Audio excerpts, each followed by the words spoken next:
Aunque originalmente solo existía una variedad de cannabis, con el paso de miles de años se produjo una importante evolución. El resultado fue la división del cannabis en 3 géneros: Cannabis sativa, Cannabis indica y Cannabis rudelaris. La cannabis indica surge de la adaptación de la planta a los climas montañosos de Asia Central. Su principal característica es la rápida floración debido a la temprana llegada del invierno en estos climas. Son plantas pequeñas y robustas con hojas anchas y que generan un gran cogollo en la punta. Al fumar sus flores se consigue un efecto relajante, incluso narcótico. Por el contrario, la cannabis sativa es el resultado de la adaptación de la planta original a las latitudes tropicales. Tiene una floración lenta a causa del largo verano tropical. Se trata de grandes plantas con muchas ramificaciones, con hojas largas y estrechas. A diferencia de la cannabis indica, el efecto de la cannabis sativa es estimulante y puede llegar a ser psicodélico. Actualmente es muy difícil encontrar en el mercado especies puras de cannabis indica o cannabis sativa. Han proliferado especies híbridas que buscan el efecto euforizante de la cannabis sativa y la rápida floración de la indica.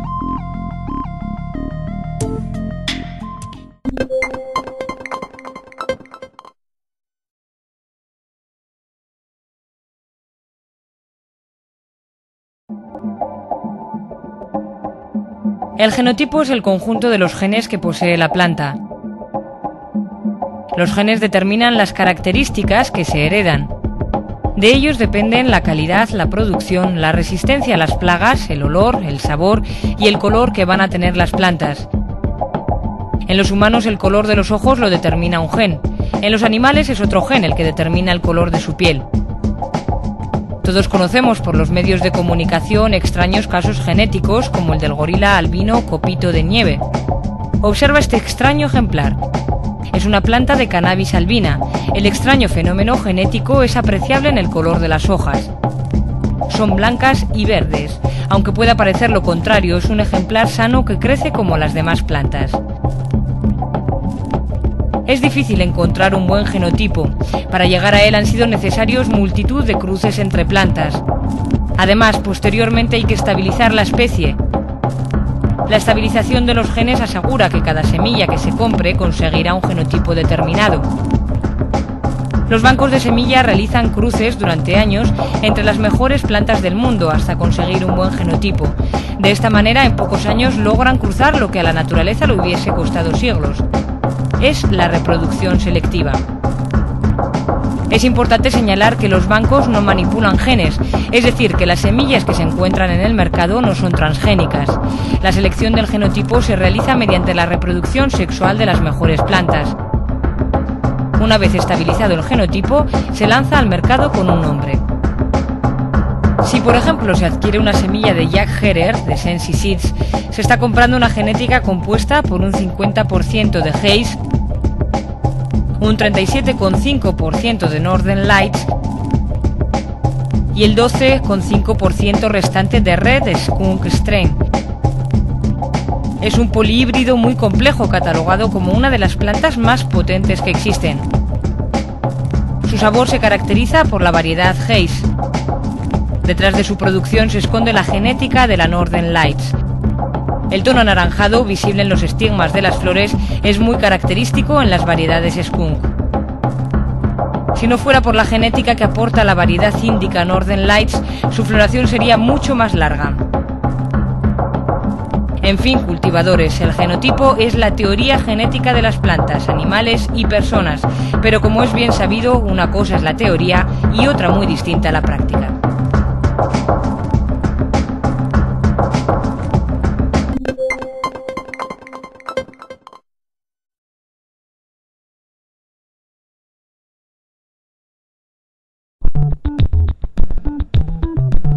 Para que las plantas consigan expresar toda su carga genética, es imprescindible que las condiciones de cultivo sean óptimas. Hablamos entonces del fenotipo o la expresión de los genes en un determinado ambiente. Imaginemos 3 cultivadores que, partiendo de la misma genética, obtienen diferentes resultados en cuanto a calidad. Aunque la genética fue la misma, los fenotipos cambiaron. Estos cambios son atribuibles a las condiciones de cultivo de cada planta.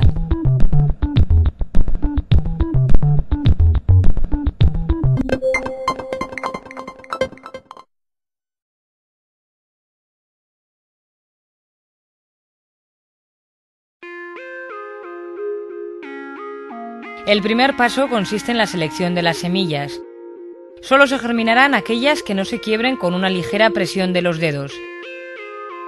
Se observará también el color de las semillas, que puede variar desde gris a marrón, pudiendo contener o no puntitos que les dan cierto aspecto atigrado.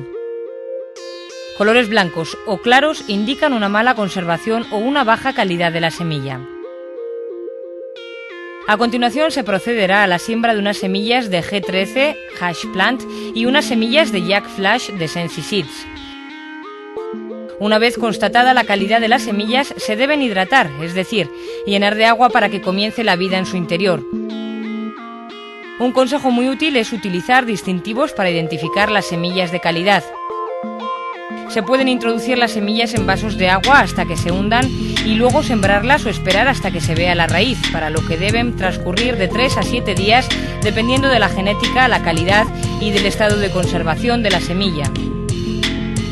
Otra técnica es cubrir la semilla con un algodón húmedo hasta que pueda verse la aparición de la plantita y las primeras hojas, que son redondas y se llaman cotiledones. Contienen alimento de reserva para la planta. Para ambos procesos el pH del agua debe ser 6 y la EC de 0,4 a 0,6. Las semillas han de permanecer siempre oscuras. La luz destruye la raíz ya que carece de clorofila. Existen muchos tipos de sustratos para poner a germinar las semillas. Se muestran los más utilizados actualmente. La técnica más común para la germinación es la tierra, que debe ser suave en contenido de nutrientes para no quemar la planta. Se utiliza tierra que posea un pH entre 6 y 7. La tierra no debe llegar a secarse completamente. Otra opción muy sencilla son estos semilleros de turba que, al hidratarlos previamente en agua a pH 6, se transforman en estupendos recipientes para el crecimiento de las raíces. A los 10 o 15 días se pueden trasplantar a su lugar definitivo. Una mezcla interesante para la germinación es la compuesta por vermiculita y perlita al 50%. Retiene muy bien la humedad y proporciona una buena aireación de las raíces. Si el método de cultivo elegido es el hidro o aéreo, sin duda el método de germinación por excelencia es la lana de roca o rock wool, utilizada también como material de construcción. Posee unas buenas condiciones de textura y de retención de humedad.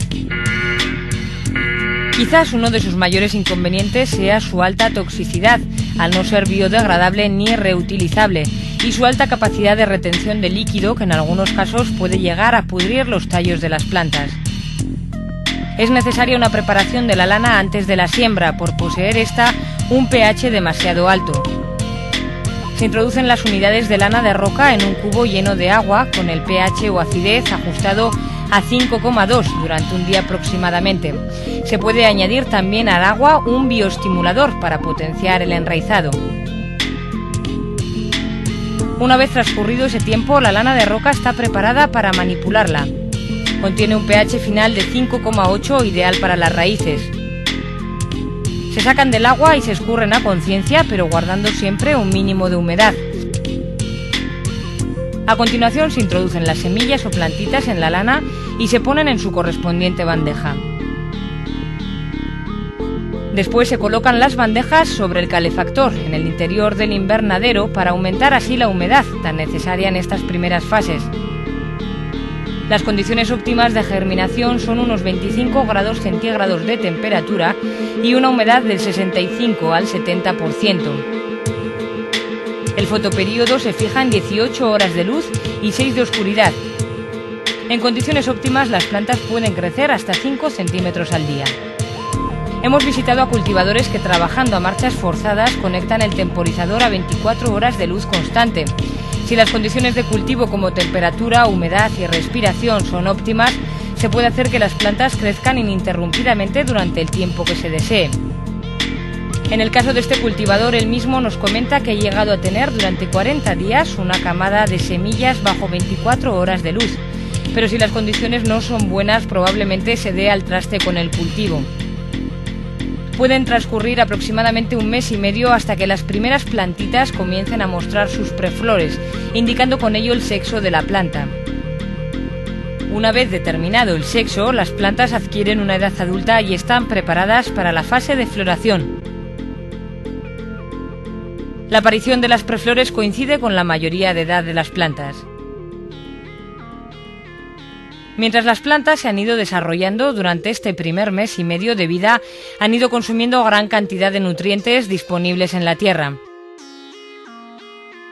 Un correcto abonado es fundamental para la nutrición de la planta. Si el método de cultivo elegido es la tierra, se recomienda la utilización de abonos biológicos. Las hojas más viejas pierden su tono verde intenso para ir tomando otros verdes más pálidos o incluso amarillentos. Esto es sin duda síntoma de carencias nutricionales que deben ser corregidas mediante la adición de algún fertilizante al agua de riego. Hay que controlar bien la dosis, observar paulatinamente la recuperación del color. Al cabo de 4 o 5 días las plantas habrán recuperado su verde natural. Una sobredosis de fertilizante puede tener serias consecuencias. El color de la planta debe ser verde intenso, sin manchas o quemaduras extrañas en la superficie de los tejidos. Existen abonos foliares, es decir, indicados para la pulverización sobre las hojas. Estos consiguen una recuperación del color verde de la planta. No deben utilizarse en exceso. Con 1 o 2 aplicaciones semanales será suficiente. Rociar las plantas siempre a primera o última hora del día, ya que la luz de la lámpara puede crear un efecto lupa y ocasionar graves quemaduras a las hojas. En definitiva, hay que seguir un estricto control sobre la nutrición de las plantas, anotando los días de uso de fertilizantes y estimuladores para no sobrepasarse. Con una nutrición idónea se va preparando a las plantas para la etapa de floración. Esa etapa es el último estadio de las plantas, por ello es sumamente importante que no surjan problemas como plagas o crecimiento anómalos antes de poner a florecer las plantas. De todo ello se hablará más adelante.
Se mantienen las plantas a 18 horas de luz el tiempo que sea necesario hasta que muestren sus preflores.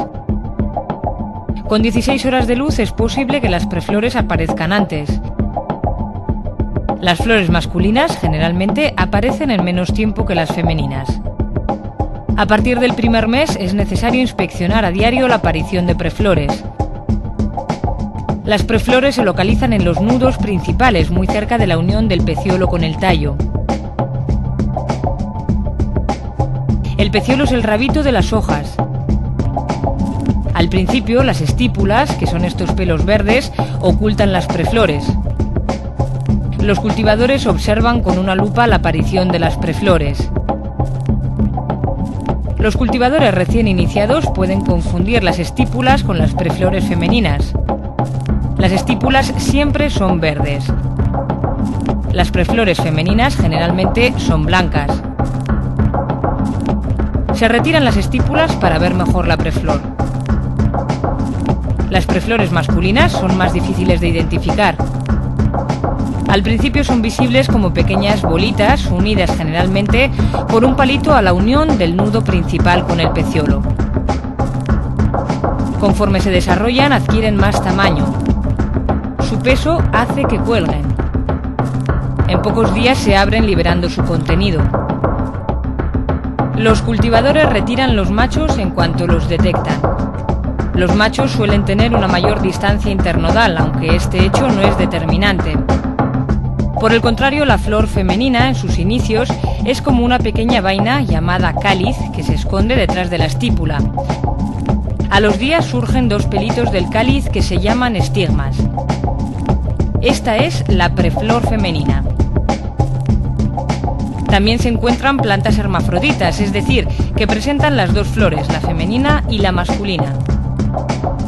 Las plantas hermafroditas, al igual que los machos, no se utilizan para el cultivo interior. Existen variedades que tardan más en declarar su sexo. Hay que ser paciente y no adelantarse a los acontecimientos. Como mucho tardarán entre 2 o 4 meses en mostrar su sexo.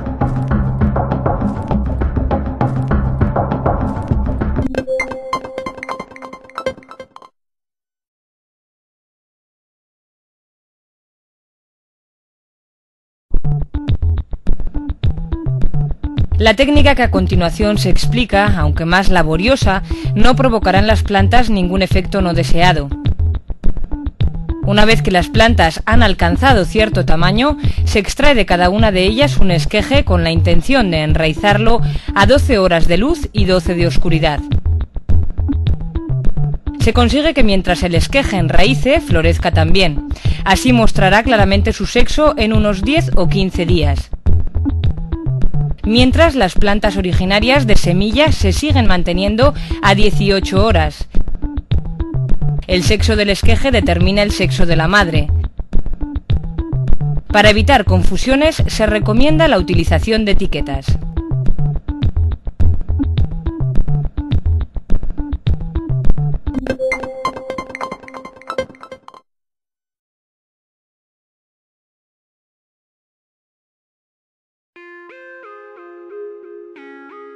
Germinando las semillas y proporcionándoles las condiciones idóneas, tanto de iluminación como de nutrición, se logrará tener las plantas bastante desarrolladas en un periodo de 20 a 30 días. Aún con este desarrollo es difícil que las preflores hayan aparecido.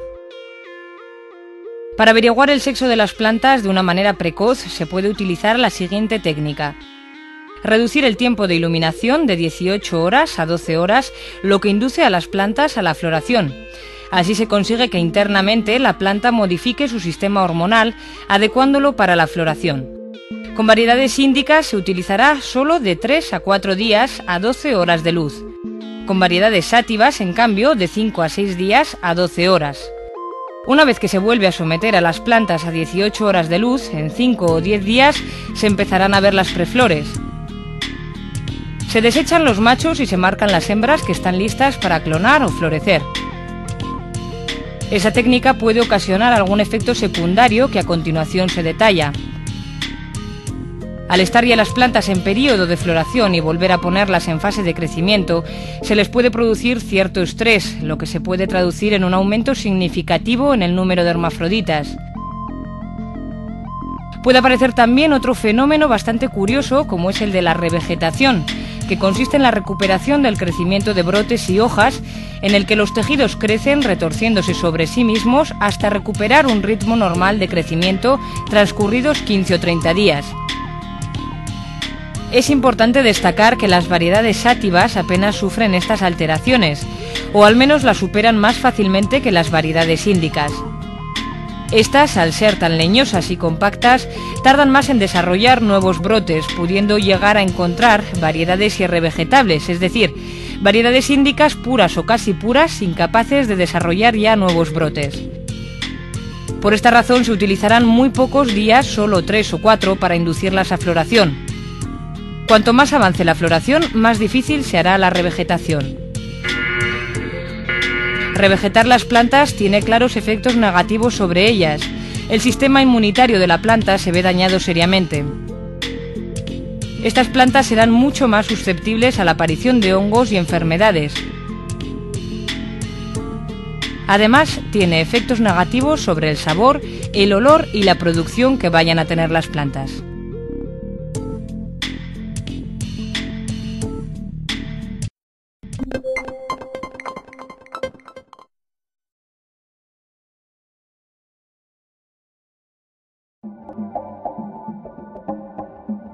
La reproducción de las plantas puede ser sexual o asexual.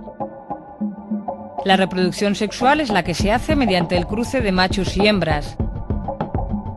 Los machos polinizan a las hembras, de donde surgirán las semillas que darán origen a nuevas plantas.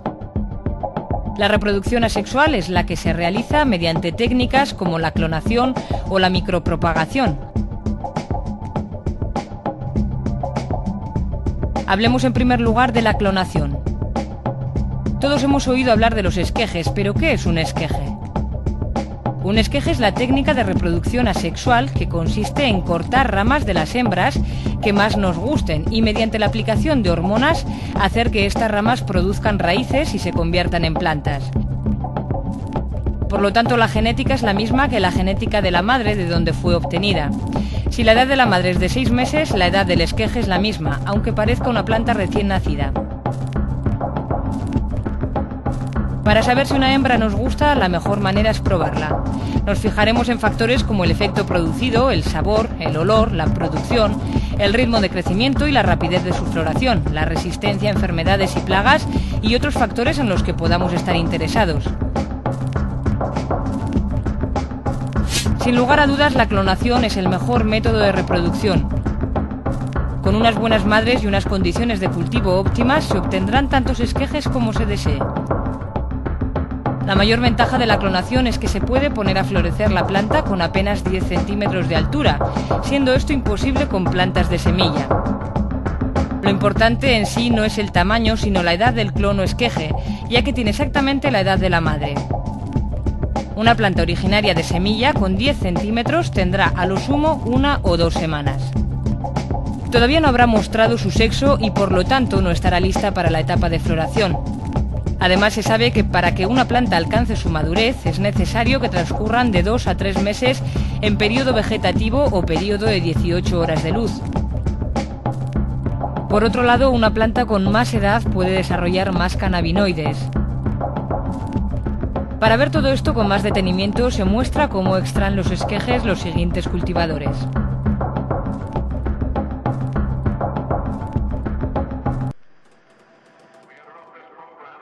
Replicante, que así se llama este cultivador, apenas lleva 6 meses haciendo esquejes. La mayor virtud de Replicante es su capacidad de observación.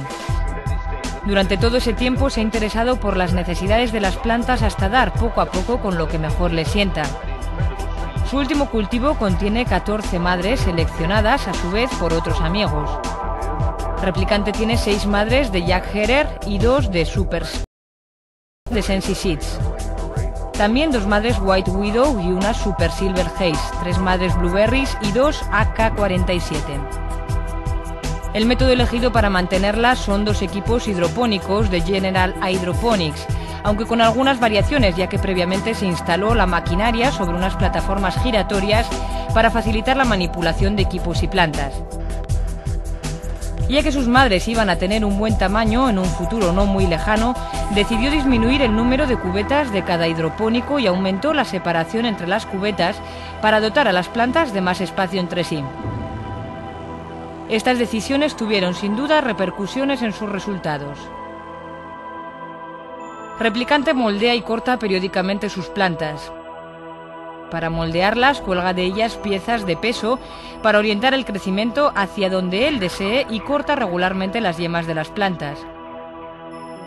Estas técnicas provocan el nacimiento de multitud de nuevos brotes que generarán muchos nuevos esquejes.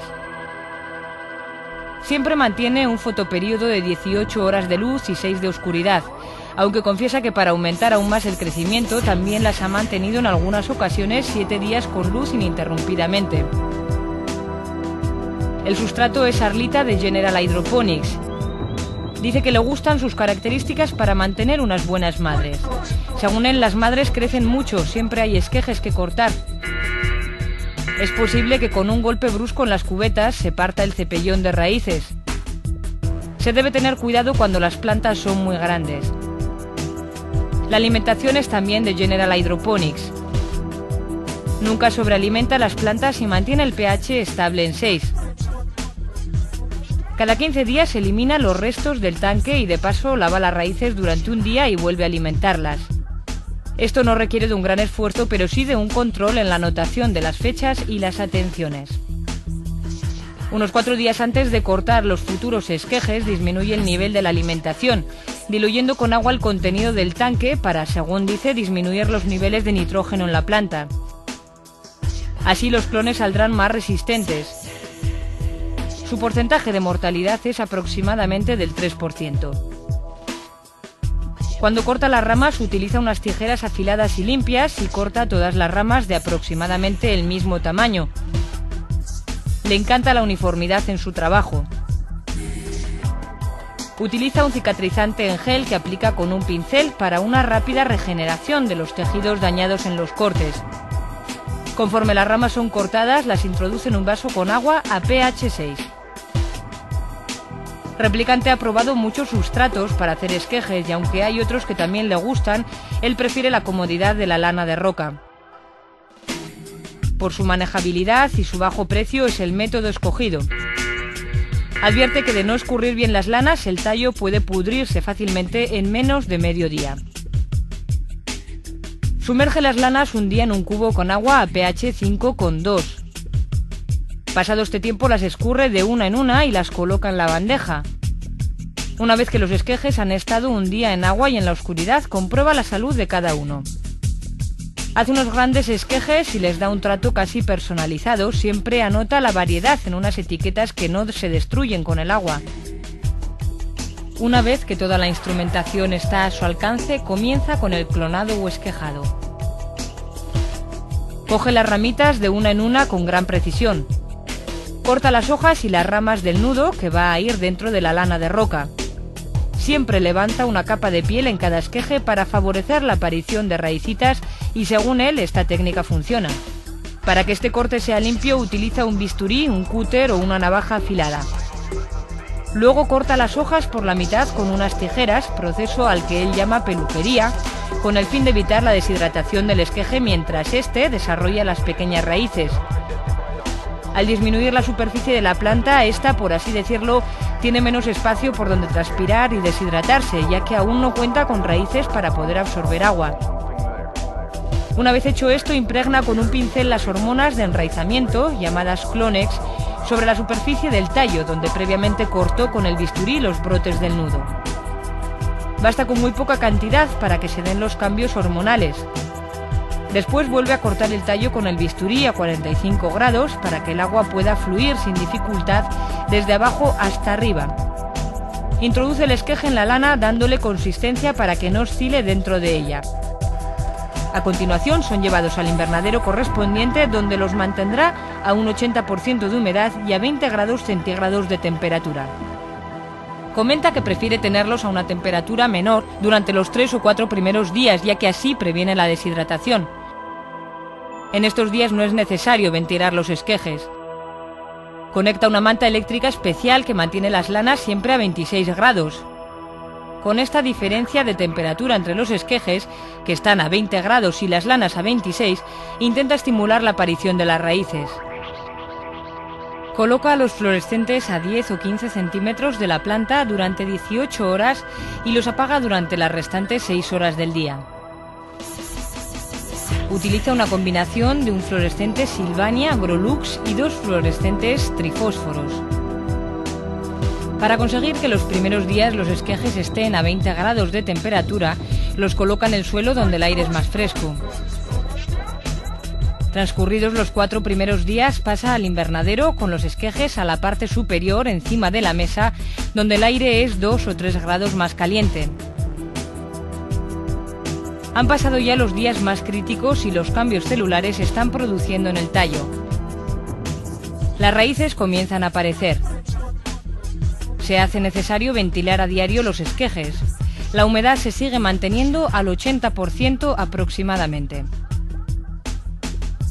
Periódicamente da duchas a los esquejes solamente con agua y 2 días alternos utiliza algún estimulador foliar con vitaminas del grupo B como Alga Mic de Bioviz.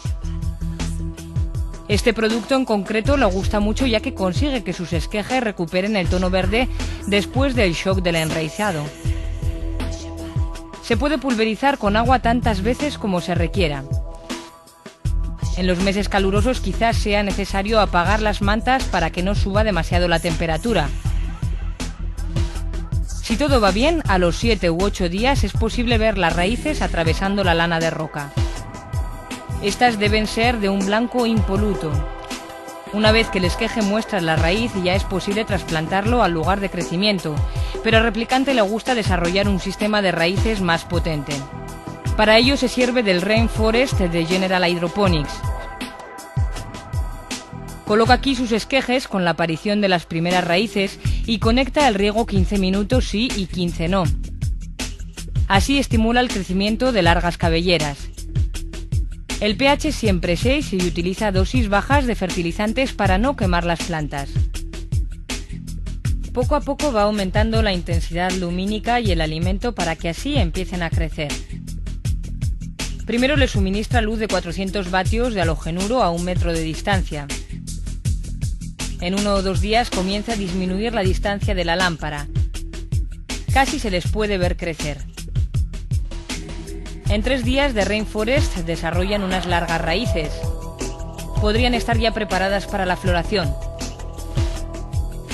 Replicante siempre elige las partes de arriba de sus madres para hacer los mejores esquejes. Aunque algunos cultivadores consideran que las partes más bajas arraigan mejor, Replicante desecha esta teoría porque cree que las partes de arriba al recibir más luz están más sanas. Por lo tanto, enraizan antes y los resultados son mejores. Cultivadores especializados dicen que los esquejes elaborados con ramas inferiores generan menos producción y puede ser que se deba a la salud inicial del esqueje. Replicante ha utilizado más sustratos que la lana de roca para enraizar esquejes. Ha probado con semilleros de turba prensada, que también le gustan mucho, y con mezclas de vermiculita y perlita al 50%. En todos ellos han enraizado muy bien. También nos habla de las virtudes del Rainforest. En el Rainforest el mejor sustrato para enraizar los esquejes es la arlita. A los 6 días es posible ver ya las primeras raíces que crecen libremente en el aire siendo mojadas según se desee. Es muy sencillo y rápido enraizar en el Rainforest, siempre que se mantengan la humedad y la temperatura adecuadas. Se pueden utilizar fluorescentes o una lámpara de 400 vatios de halogenuro. Replicante habla de las virtudes de sus fluorescentes. Además de utilizar una combinación de Sylvania Grolux y Sylvania trifósforo, utiliza estos protectores transparentes para no llevarse ningún susto. La humedad y la electricidad no son buenas compañeras. Con la lana de roca el tallo se pudriría si está demasiado anegada. Es trabajoso comprobar todo el día la humedad de las lanas, por ello sumerge toda la bandeja durante unos segundos en agua con nutrientes, de forma que todas vuelvan a mojarse. Con la arlita, que es arcilla expandida, sí es posible conectar el riego todo el día, pero en las 6 horas de oscuridad es mejor desconectarlo. Si se olvida de conectar el riego, los esquejes morirán. Replicante tiene otra curiosa manera de hacer clones. Selecciona una hembra de calidad y libera una porción de la rama de hojas y yemas. Con un bisturí levanta la piel del tallo. Después aplica Clonex. Luego es necesario mantener esa zona humedecida y a oscuras durante 10 días. Para ello pone una lana de roca húmeda en la zona tratada. A continuación se cubre con papel de plata. Hay que mantener la planta bien regada y con una alta humedad. A las 2 semanas este es el resultado. El esqueje ha sacado raíces y está preparado para cortarlo. Todo este proceso evita el estrés al esqueje, así este, mientras se enraiza, está creciendo. Si no se pone un sustrato húmedo en el tallo, las raíces no se desarrollan bien y quedan como una callosidad en el tallo. A este sistema se le llama acodo aéreo. Veamos ahora los métodos de enraizar esquejes de otros cultivadores. Iñaki utiliza la tierra de Biovis para mantener sus madres en crecimiento. Enraiza los esquejes en una mezcla de turba y vermiculita y regularmente los riega con algún fertilizante de calidad. Con 3 lámparas de 400 vatios de sodio mantiene 60 madres de Jack Herer en All Mix de Biovis, que producen infinidad de esquejes. Utiliza para ello fluorescentes y manta eléctrica. Su índice de mortalidad también es mínimo. Le gusta hacer unos buenos esquejes y a los 6 días los riega con bioestimulador de raíz. Sus clones son seleccionados regularmente y están preparados para ponerlos a floración a los 20 días de hacerlos aproximadamente. Por lo demás utiliza el mismo sistema que Replicante, usa Clonex y entierra un nudo bajo tierra. Alfonso, que así se llama este cultivador, define su sistema como microclonación. Para Alfonso, un esqueje es una yema apenas mide medio centímetro.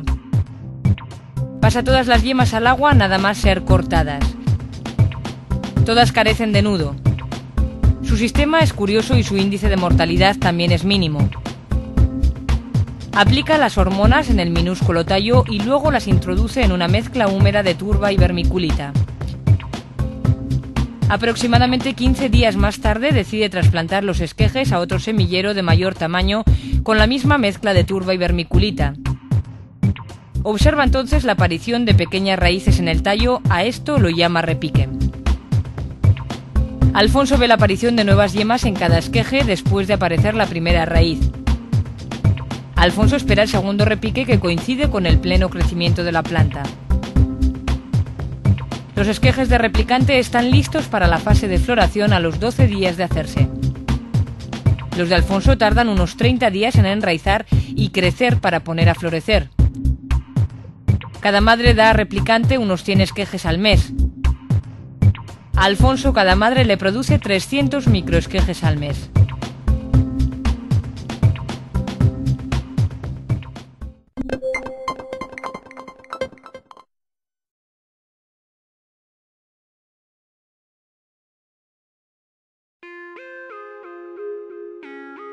Una vez que los esquejes han enraizado, se mira su color. Debe ser como el de la madre. Todo lo que cambie indica el sufrimiento que ha tenido. Los errores pueden ser muy variados, pero se van a comentar solo los más frecuentes. En primer lugar, hay que asegurarse de la procedencia de la madre. Si esta no es buena, los esquejes tampoco lo serán. La salud de la madre es fundamental. Si la madre está enferma, los esquejes también lo estarán. No se debe olvidar escoger las partes más sanas de la madre para hacer los esquejes. Las partes inferiores tardan más en enraizar por ser más leñosas y producen menos cantidad de flores, aunque se crea lo contrario. Puede que se seque el sustrato: tierra, coco, turba, mezcla vermiculita y perlita o la lana de roca. Hay que revisar bien este punto. Como ya se ha dicho, si el sustrato se seca, los esquejes también. Si se olvida conectar el Rainforest, todos los esquejes se marchitarán en apenas unas horas. El error contrario consistiría en encharcar el sustrato. Si este es el caso, hay muchas probabilidades de que el tallo o las raíces se pudran. Se añade Mineral Magic como prevención. Si los esquejes se enraizan con una temperatura mayor de 30 grados, se alargarán demasiado. Otro fallo muy común consiste en colocar la lámpara demasiado cerca de las plantas. Esto produce quemaduras en las hojas. Con los fluorescentes esto no ocurrirá. Son recomendados para la producción de esquejes. Hay que colocar el temporizador para proporcionar a los esquejes 18 horas de luz y 6 de oscuridad. Si se decide conectar la luz durante el día, se debe controlar perfectamente la temperatura y la humedad. Se puede olvidar la fase de peluquería o limpia de hojas, con lo que la planta sufrirá mucho más mientras se enraíce. Es necesario poner los esquejes rápidamente en agua una vez cortados, si no puede entrar aire por el tallo provocando su muerte por embolia. Es necesario aplicar hormonas. Replicante utilizó varias hormonas antes que el Clonex, pero una vez que vio los resultados del Clonex, desechó sus antiguas hormonas. Clonex contiene muchas vitaminas, minerales, hormonas de enraizamiento y sustancias beneficiosas para prevenir infecciones. No se deben embadurnar con hormona los esquejes, con muy poca cantidad es suficiente. Es muy importante que la luz no incida en la zona de las raíces porque las destruye, se vuelven de color negro. Se ha visto que Replicante siempre entierra un nudo dentro de la lana. Para él este punto es fundamental. Enraizan más rápido que si no cuentan con este nudo bajo la lana de roca.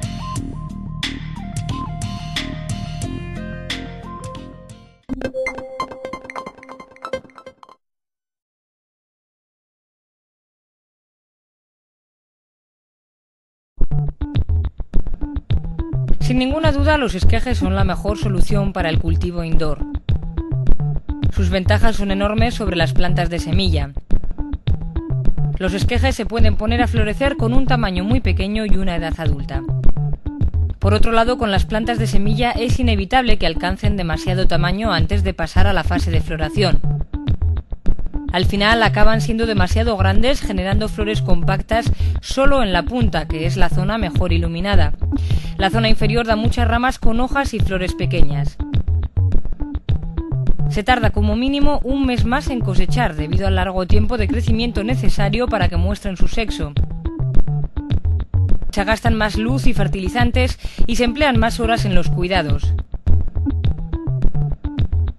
Los esquejes, por el contrario, crecen en forma de arbusto, generando más ramas en la superficie. La producción total puede resultar mayor si se trabaja con esquejes. Además, hay que tener en cuenta que para conseguir 10 hembras de semillas se necesita sembrar el doble, es decir, unas 20 semillas. Se desestiman los machos que también han consumido luz, tierra, fertilizantes y espacio. Otra ventaja de los esquejes es su homogeneidad, todos son exactamente iguales. Aunque es posible cultivar a partir de semillas, con los esquejes se ahorrará una gran cantidad de tiempo y se conseguirá optimizar en gran medida el cultivo.